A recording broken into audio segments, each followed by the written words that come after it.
Hello friends, आज मैं आपके लिए क्लास 11th का चैप्टर 10 वायुमंडलीय परिसंचरण तथा मौसम प्रणालियाँ के कुछ 3 और 5 मार्क्स के इम्पोर्टेंट क्वेश्चन आंसर लेकर आया हूँ, जो परीक्षा में बार बार पूछे जाते हैं। यदि आप हमारे चैनल पर नए हैं तो कृपया चैनल को अभी सब्सक्राइब कर लें, जिससे आपको इस तरह के महत्वपूर्ण वीडियो मिलते रहें। I wish U a bright future. तो आइए शुरू करते हैं आज का वीडियो। सबसे पहले आपके सामने क्वेश्चन कि वाताग्रह किसे कहते हैं और यह कितने प्रकार के होते हैं। तो सबसे पहले परिभाषा समझते हैं कि वाताग्रह जब दो अलग अलग प्रकार की वायु राशियां मिलती हैं तो उनके मध्य जो सीमा क्षेत्र होता है उसे वाताग्रह कहते हैं। और यह कितने प्रकार के होते थे? यह 4 प्रकार के होते हैं। अब कौन कौन से होते हैं? तो पहला है शीत वाताग्रह। जब शीतल व भारी वायु आक्रामक रूप से उष्ण वायु राशियों के ऊपर धकेलती है तो इस संपर्क को क्षेत्र को शीत वाताग्रह कहते हैं। दूसरा है उष्ण वाताग्रह। यदि गर्म वायु राशियां आक्रामक रूप से ठंडी वायु राशियों के ऊपर चढ़ती हैं तो इस संपर्क क्षेत्र को उष्ण वाताग्रह कहते हैं। नेक्स्ट है अधिविष्ट वाताग्रह। यदि एक वायु राशि पूरी तरह से धरातल के ऊपर उठ जाए तो ऐसे वाताग्रह को अधिविष्ट वाताग्रह कहते हैं। नेक्स्ट और चौथा है कि अचर वाताग्रह। अचर वाताग्रह क्या होता है कि जब वाताग्रह स्थिर हो जाए तो इन्हें अचर वाताग्रह कहते हैं, अर्थात ऐसे वाताग्रह जब वायु ऊपर नहीं उठती तो इसे अचर वाताग्रह के नाम से जाना जाता है। नेक्स्ट क्वेश्चन कि बहिर्उष्ण कटिबंधीय चक्रवात उष्ण कटिबंधीय चक्रवात से किस प्रकार भिन्न है या अलग है। तो इनमें आपको डिफरेंट बताना है। तो आपको सबसे पहले बहिर्उष्ण कटिबंध चक्रवातों में स्पष्ट वाताग्रह प्रणाली होती है, जो उष्ण कटिबंधीय चक्रवातों में नहीं होती, यह बताना है। दूसरा कि बहिर्उष्ण कटिबंध चक्रवात विस्तृत क्षेत्रफल बहुत बड़े क्षेत्रफल पर फैले हुए हैं तथा इनकी उत्पत्ति स्थल व समुद्र दोनों पर होती है, जबकि उष्ण कटिबंधीय चक्रवात केवल समुद्रों में उत्पन्न होते हैं। तीसरा कारण कि अंतर है कि बहिर्उष्ण कटिबंधीय चक्रवात उष्ण कटिबंध चक्रवात की अपेक्षा विस्तृत क्षेत्र को प्रभावित करते हैं। चौथा है कि उष्ण कटिबंध चक्रवातों में पवनों का वेग अपेक्षाकृत तीव्र होता है, ज़्यादा होता है और ये विनाशकारी होते हैं। नेक्स्ट है कि उष्ण कटिबंध चक्रवात पूर्व से पश्चिम को चलते हैं, ये ध्यान रखना है, जबकि बहिर्उष्ण कटिबंध चक्रवात पश्चिम से पूर्व दिशा की ओर चलते हैं। नेक्स्ट क्वेश्चन है कि पवनों कितने प्रकार की होती हैं या पवनों के प्रकारों का वर्णन कीजिए। तो पवनें 3 प्रकार की होती हैं। कितने प्रकार की होती है पवनें? 3 प्रकार की। पहली पवन है वायुमंडलीय पवनें। पृथ्वी के विस्तृत क्षेत्र पर एक ही दिशा में वर्ष भर चलने वाली पवनों को भूमंडलीय पवनें कहते हैं। ये पवनें एक उच्च वायुदाब से दूसरे निम्न वायुदाब कटिबंध की ओर नियमित रूप से चलती हैं। ये मुख्यतः 3 प्रकार की होती हैं। कितने प्रकार की होती हैं? 3। और वो कौन कौन सी होती हैं? तो इन्हें व्यापारिक पवनें, पछुआ पवनें तथा ध्रुव पवनें, ये 3 प्रकार की होती है। इनका आगे विस्तार से हम चर्चा करेंगे, बताएंगे आपको। दूसरा है मौसमी पवनें। जिन पवनों की दिशा मौसम या समय के अनुसार बिल्कुल बदल जाती है, उलट जाती है, उन्हें मौसमी पवनें कहते हैं। और मानसून पवन इसका एक उदाहरण है। उनमें से मानसून पवन है जो कौन सी है? मौसमी पवनें है। स्थानीय पवनें वे पवनें भूतल के गर्म या ठंडा होने की भिन्नता से पैदा होती हैं। ये स्थानीय रूप से सीमित क्षेत्र को प्रभावित करती हैं। स्थल समीर, समुद्र समीर, लू और चिनुक ये इसके मुख्य रूप से उदाहरण हैं। नेक्स्ट है क्वेश्चन आपके सामने कि वायु दाब के क्षैतिज वितरण के विषव प्रतिरूप का वर्णन कीजिए। ये क्या है? तो सबसे पहले क्षैतिज वितरण है क्या, इसे समझते हैं कि वायुमंडलीय दाब के अक्षांशीय वितरण को, इसको अक्षांशीय वितरण को वायु दाब का क्षैतिज वितरण कहते हैं। विभिन्न अक्षांशों पर तापमान में अंतर तथा पृथ्वी के घूर्णन के प्रभाव से पृथ्वी पर वायु दाब के 7 कटिबंध बनते हैं, जो जिनमें से हम प्रमुख 4 कटिबंधों का यहाँ बताएंगे। वो इस तरह से, पहला है विषुवतीय निम्न वायुदाब कटिबंध। इस कटिबंध का विस्तार 5 डिग्री उत्तर और 5 डिग्री दक्षिण अक्षांशों के मध्य है और इस कटिबंध में सूर्य की किरणें साल भर सीधी पड़ती हैं, अतः यहाँ की वायु हमेशा गर्म होकर ऊपर उठती रहती है। इस कटिबंध में पवनें नहीं चलती हैं, केवल ऊर्ध्वाधर लंबवत संवहनीय वायु धाराएं ऊपर की ओर उठती हैं, अतः यह कटिबंध पवन विहीन यानी बिना पवन हवा के वायु के शांत प्रदेश बना रहता है, इसलिए इसे शांत कटिबंध या डोलड्रम कहते हैं। नेक्स्ट क्वेश्चन है कि क्वेश्चन नहीं इसी का है कि उपोषण उच्च वायुदाब कटिबंध। तो यह कटिबंध उत्तरी और दक्षिण दोनों ही गोलार्धों में 30 डिग्री से 35 डिग्री अक्षांशों के मध्य फैला है। इस कटिबंध में वायु लगभग शांत एवं शुष्क होती है, आकाश स्वच्छ रहता है और मेघ रहित होता है, बिना बदलों के रहता है। संसार के सभी गर्म मरुस्थल इसी कटिबंध में महाद्वीपों के पश्चिम भागों में स्थित हैं, क्योंकि पवनों की दिशा भूमि से समुद्र की ओर ऑफशोटिंग होती है, अतः ये पवनें शुष्क होती हैं, इनमें आर्द्रता नहीं होती है। तीसरा है उपध्रुवीय निम्न वायुदाब कटिबंध। तो इस कटिबंध का विस्तार उत्तरी व दक्षिणी दोनों गोलार्धों में 60 डिग्री से 65 डिग्री अक्षांशों के मध्य है और इस कटिबंध में विशेष रूप से शीत ऋतु में अवदाब यानी चक्रवात आते हैं। और नेक्स्ट जो प्रमुख है वो है कि ध्रुवीय उच्च वायुदाब कटिबंध। तो इनका विस्तार उत्तरी और दक्षिणी ध्रुवों पर 90 डिग्री उत्तर तथा दक्षिण ध्रुवों के निकटवर्ती क्षेत्र में है। तापमान यहाँ स्थायी रूप से बहुत कम रहता है, अतः धरातल सदैव हिमाच्छादित रहता है। यहाँ का तापमान गिरा हुआ रहता है इससे, हिम से।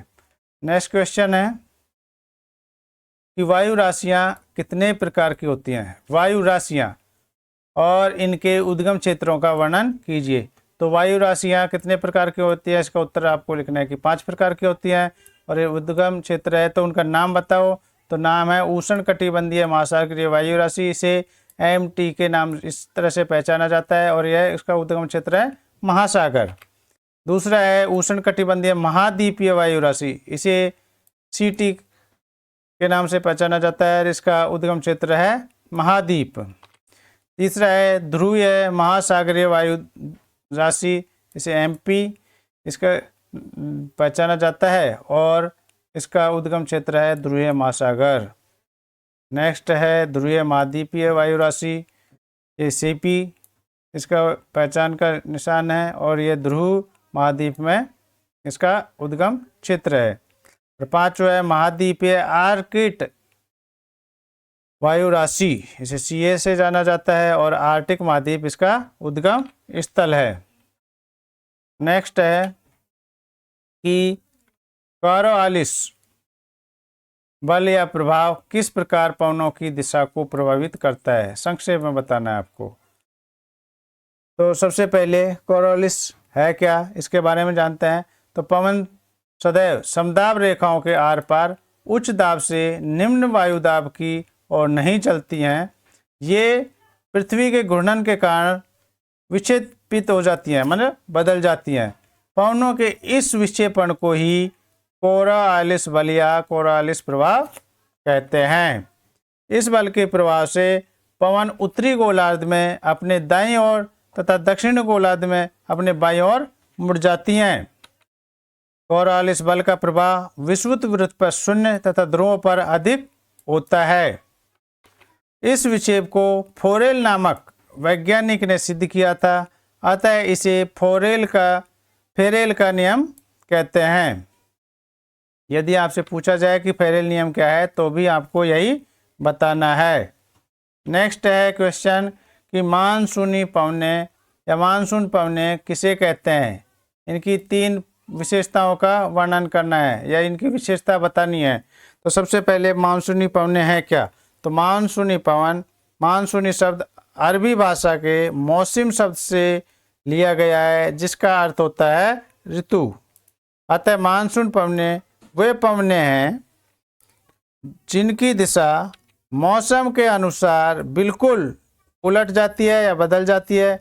ये पवनें ग्रीष्म ऋतु में 6 माह में समुद्र से स्थल की ओर, 6 माह तक समुद्र से स्थल की ओर तथा शीत ऋतु में 6 माह में स्थल से समुद्र की ओर चलती हैं। आपको ये ध्यान रखना है कि गर्मी के मौसम में ये समुद्र से स्थल की ओर चलती हैं और शीत ऋतु में ये स्थल से समुद्र की ओर चलती है।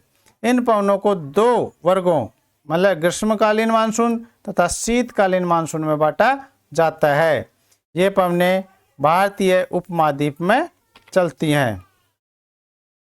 नेक्स्ट क्वेश्चन कि स्थल पर समीर व समुद्री समीर में क्या अंतर है, आपको यह स्पष्ट करना है, बताना है। तो सबसे पहले स्थल समीर और समुद्री समीर हैं, ये स्थानीय पवन है, इसके उदाहरण है। तो स्थल समीर क्या होती है कि वे पवनें दिन के समय चलती हैं। कौन सी? स्थल समीर। दिन के समय जब सूर्य चमकता है तो समुद्र की अपेक्षा स्थल शीघ्र गर्म हो जाता है जिससे स्थल पर उच्च वायुदाब प्रदेश बनता है। ये पवनें शुष्क होती हैं, इनमें आर्द्रता नहीं होती क्योंकि ये स्थल से चलती हैं। समुद्र समीर ये पवनें रात के समय चलती हैं। स्थल पर समीर क्या चलती हैं? दिन के समय और समुद्र समीर रात के समय।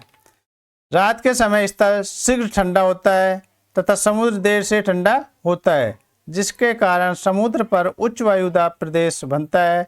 इन पवनों में आर्द्रता होती है, इनमें नमी होती है। नेक्स्ट क्वेश्चन है कि पर्वत समीर व घाटी समीर में क्या अंतर है, स्पष्ट कीजिए।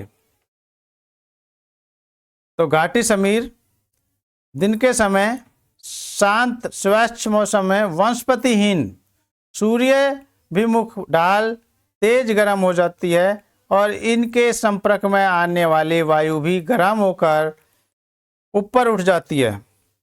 इसका स्थान लेने के लिए घाटी से वायु ऊपर की ओर चल पड़ती है और दिन में 2 बजे इनकी गति बहुत तेज होती है। कभी कभी इन समीरों के कारण बादल बन जाते हैं और पर्वतीय ढालों पर वर्षा होने लगती है। जबकि पर्वत समीर है, ये रात के समय पर्वतीय ढालों की वायु तेज पार्थिव विकिरण के कारण ठंडी और भारी होकर घाटी से नीचे उतरने लगती है।